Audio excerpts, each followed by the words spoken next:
Fundos imobiliários é o tema do vídeo de hoje. Nós vamos ver o perigo que ronda fundos imobiliários. Será que realmente ronda? Vamos ver os fundos imobiliários que eu tenho e quanto eu ganho aí de dividendos, como foi também todos os investimentos que eu fiz aí nesse último ano. Bem-vindo ao canal Top Ações. Não esquece de deixar o like no vídeo, é bastante importante, que aí você ajuda esse vídeo a chegar a mais pessoas e também ativa o sino. Bom, então primeiro nós vamos fazer a correlação entre FIX e a taxa Selic.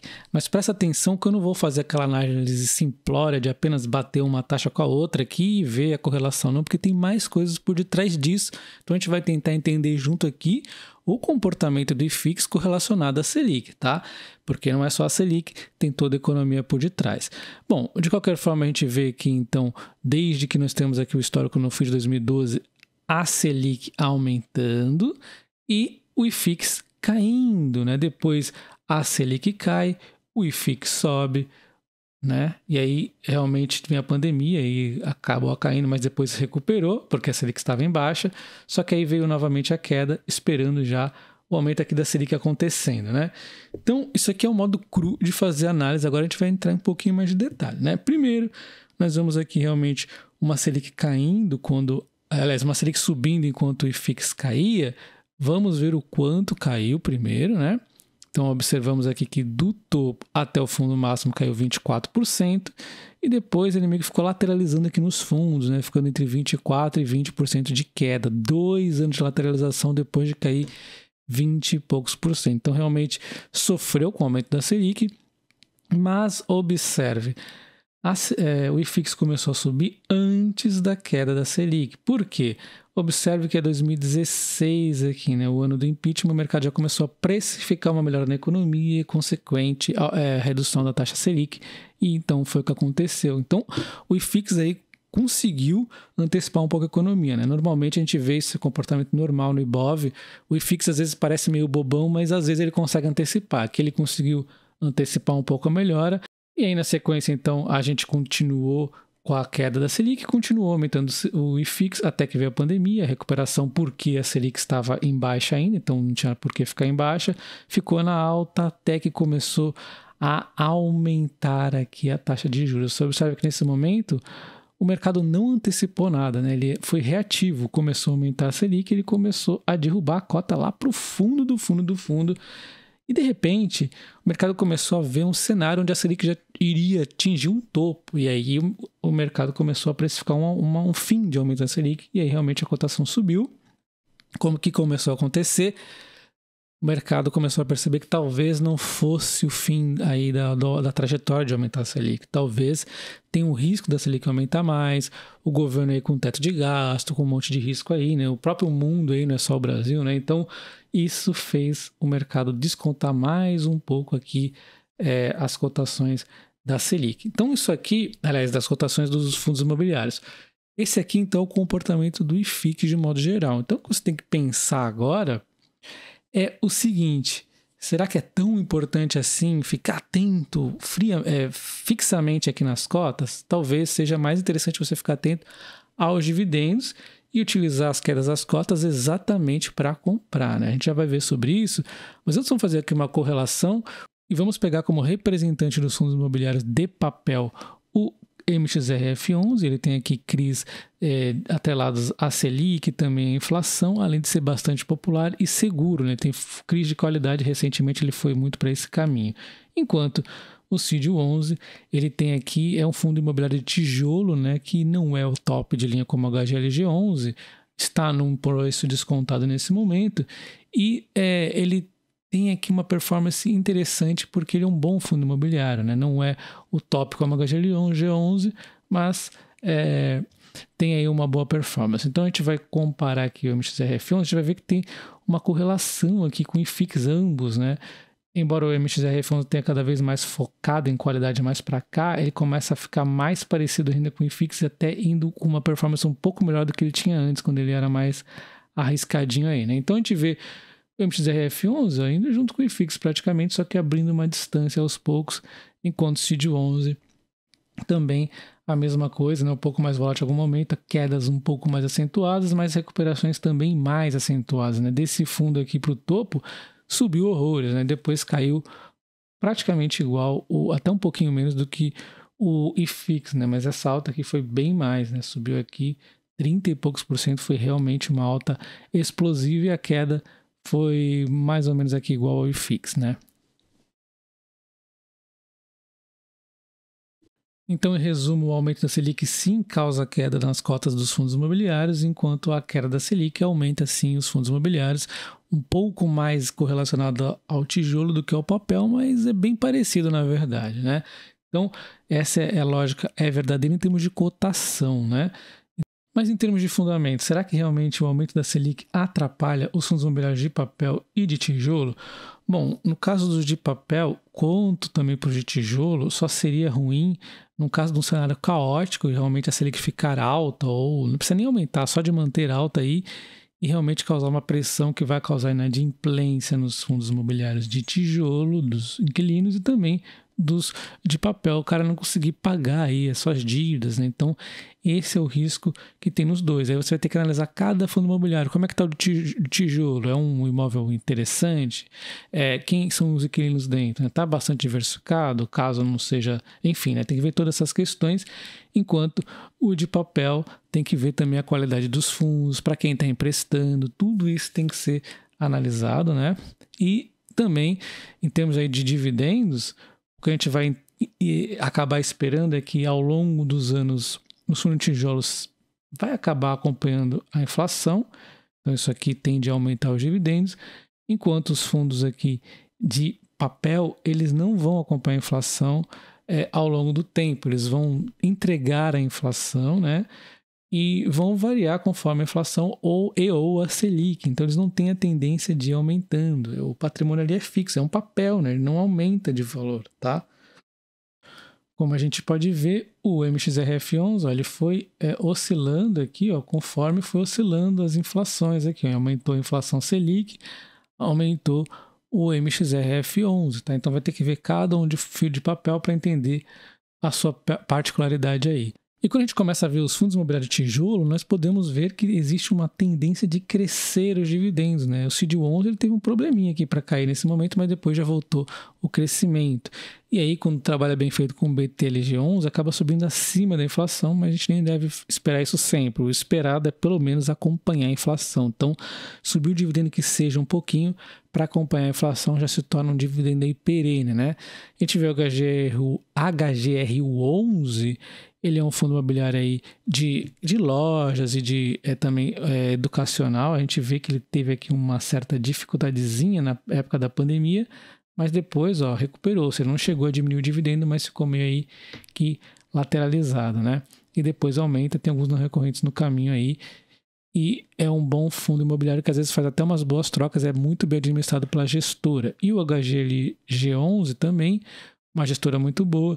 Os dividendos foram crescendo ao longo dos anos e alguns recorrentes também de troca de imóveis, né? A HG aí costuma fazer tanto o RU quanto o LG.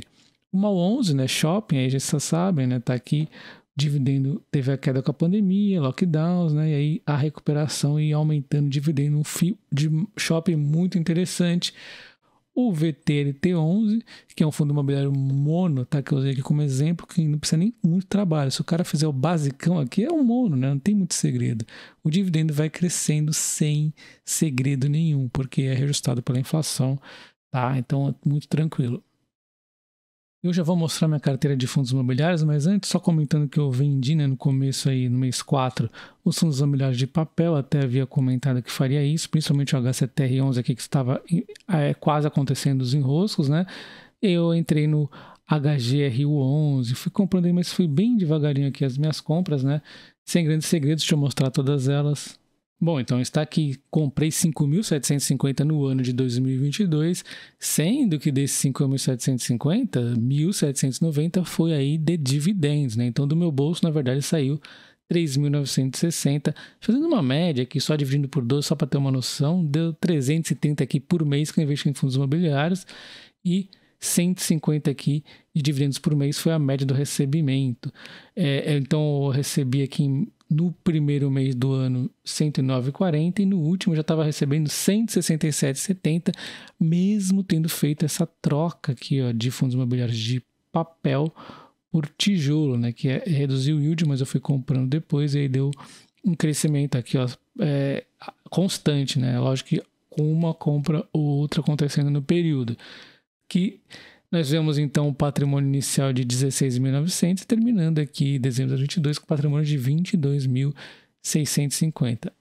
Então nós vemos aqui um aporte de 16.900 até janeiro de 2022 e em dezembro de 2022 eu termino com 22.650 de aportes, mas você pode ver que existe um pouco de prejuízo aqui em termos de aporte de patrimônio que eu tenho, sem contar os dividendos, tá?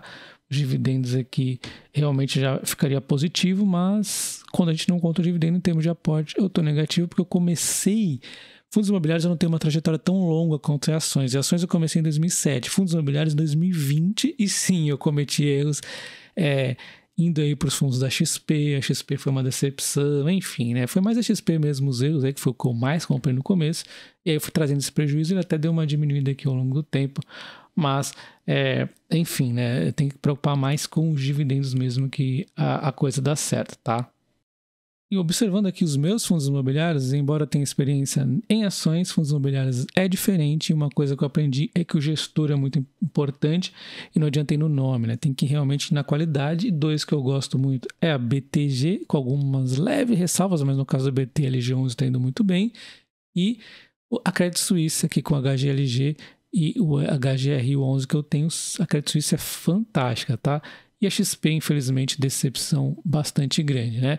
Que foi um dos meus prejuízos, inclusive, em cotação. Fazer emissão abaixo do valor patrimonial, para mim, é uma regra que não pode ser burlada. Enfim, nós tivemos um ponto interessante aqui nos fundos imobiliários em termos de PVP. No fim do ano, eles têm avaliação feita, né? E aí, no caso aqui, praticamente todos aqui tiveram uma elevação do seu valor patrimonial, ou seja... É como se a gente estivesse aqui atualizando os imóveis a um valor acima. E com isso, em algum momento, o aluguel também vai subir e aí os dividendos também sobem. Esse aí é o segredo dos fundos imobiliários, mas tem que pensar a longo prazo. Não é todo ano que isso vai acontecer. Uma 11 aconteceu demais isso, aumentou muito aqui o valor patrimonial, então o PVP caiu. Estava próximo de 1, agora está em 0,84, virou um fundo descontado. Lógico que shopping não tem a precisão 100%, principal, nenhum tem, né? Mas menos ainda de shopping. Mas é o que a gente tem para hoje, né? Então, o MAL11 é um fundo imobiliário que eu mais gosto aqui dos fundos imobiliários de shopping, tá? Tá aqui me pagando 14,82 de dividendo, um yield aqui de 8 e pouco.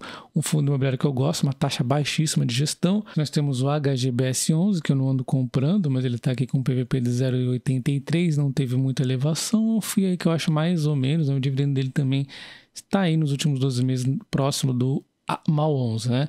Aí nós temos o BTLG11, que eu já gosto bastante, um PVP de 0,99 e um yield aqui na casa dos 9%, é um fundo de logística, e logística é um tipo de fundo que eu gosto bastante, ganho R$45 aqui com o BTLG. Aí nós temos o XPLG11, um fundo mais ou menos aí, mas eu não gosto muito da XP, né? Enfim, tá aqui com yield de 8,70 nos últimos 12 meses, 17 aqui de reais que eu ganho dividendo com ele. O VTLT11, que é um fundo mono, tem que ter cuidado com o fundo mono, mas é um fundo aí com dividendo bastante interessante, mais de 10%, 0,91 de PVP, e eu ganho aqui R$28 aqui com ele. O inquilino aí é a Renault, né? Então é bastante seguro aí.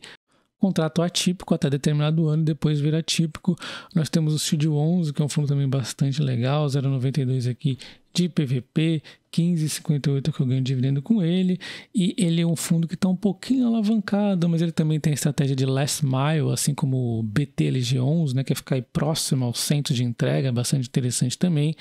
E aí nós temos aqui o HGLG11, que é um fundo que dificilmente dá um grande desconto, é um fundo muito bom, mas eu acho que está um pouco pegada aqui, 10% acima, né? Então vou esperar, tá aqui com yield de 10%, mas tem alguns não recorrentes que acaba tumultuando aí o yield dele, né?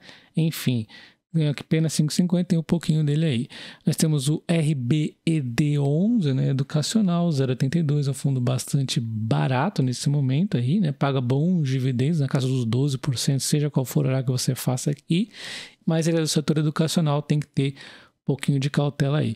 E nós temos o HGR11, né, um fundo também muito bom, é o mesmo gestor aqui, a Credit Suisse, né, que é do HGLG, fundo aí muito interessante, que paga aqui 9 e pouco de yield, né, tem um não recorrente aqui, e o PVP de 0,97 me paga 12 e pouco aqui de dividendo. Então, após esse período investindo em fundos imobiliários, eu devo continuar investindo nos FIIs, porém, eu devo continuar dando maior atenção, maior prioridade realmente para as ações onde a gente tem um crescimento maior. Só que eu acho que quem gosta muito de dividendos, que às vezes fica até incomodado com uma empresa demorar para pagar dividendos, alguma coisa do tipo, deveria, de repente, considerar aí, né, estudar os fundos imobiliários, pode ser bastante interessante. Eu, no caso, que nem tenho tanta fixação assim no dividendo do hoje, eu penso mais no dividendo aí do longo prazo, eu até achei os fundos imobiliários bastante interessantes, mas, repito, foco ainda nas ações. Deixa aí nos comentários, você tem fundo imobiliário? Você tem ações também? Comenta aí pra gente saber. Um abraço e até o próximo. Valeu!